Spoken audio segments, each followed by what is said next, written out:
PCOD பிசிஓஎஸ்க்கு ரொம்ப important diet plus physical activity தான். Physical ஆக்டிவிட்டின்னு பார்த்தா ஒரு நாளைக்கு கண்டிப்பாக 30 மினிட்ஸ் வந்து வாக்கிங் போகணும். டயட்டுன்னு பார்த்தீங்கன்னா early morning any one nuts ஏதாவது எடுத்துக்கோங்க.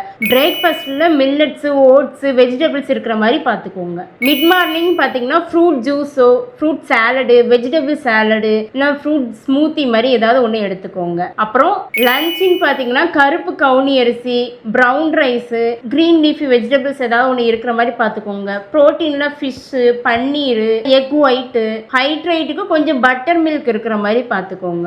ஈவினிங் வந்து கிரீன் டீ, லெமன் டீ இந்த மாதிரி ஏதாவது ஒன்று எடுத்துக்கோங்க. கூட ஏதாவது பயிர் வகைகள் ஏதாவது ஒன்று எடுத்துக்கலாம். அப்புறம் டின்னர்ல மில்லட்ஸ்ல ஏதாவது ஒன்று எடுத்துக்கோங்க. இட்லியோ தோசையோ கோதுமை தோசையோ ஏதாவது ஒன்று எடுத்துக்கோங்க. கூட வந்து சட்னியில கிரீன் லீஃபி சட்னி, ஏதாவது கருவேப்பில் சட்னி, மல்லி சட்னி, புதினா சட்னி இந்த மாதிரி ஏதாவது ஒன்று எடுத்துக்கோங்க. ஃபைனலா பெட் டைம்ல ஃப்ரூட்ஸ் எனி ஒன், அப்படி இல்லாட்டி ஏதாவது நட்ஸோ டேட்ஸ் ஏதாவது ஒன்று எடுத்துக்கோங்க. இந்த மாதிரி ஃபுட்ஸ் எல்லாம் எடுத்தீங்கன்னா உங்களோட பிசிஓடி அண்ட் பிசிஓஎஸ் ப்ராப்ளத்தை கொஞ்சம் கண்ட்ரோலா வச்சுக்கலாம். மார்னிங் ஃபுட் ஸ்கிப் பண்றவங்களுக்கு, சரியா தண்ணி குடிக்காதவங்களுக்கு, பிசிக்கல் ஆக்டிவிட்டி இல்லாதவங்களுக்கு, சரியா தூக்கம் இல்லாதவங்களுக்கு, ஜங்க் ஃபுட்ஸ் அதிகமா எடுக்கிறவங்களுக்கு, ஸ்ட்ரெஸ் அதிகமா இருக்கிறவங்களுக்கு, இவங்க எல்லாருக்குமே பிசிஓடி அண்ட் பிசிஓஎஸ் ப்ராப்ளம் வருவதற்கு அதிகமா சான்சஸ் இருக்கு. ஸோ இது எல்லாமே கொஞ்சம் அவாய்ட் பண்ணிக்கோங்க.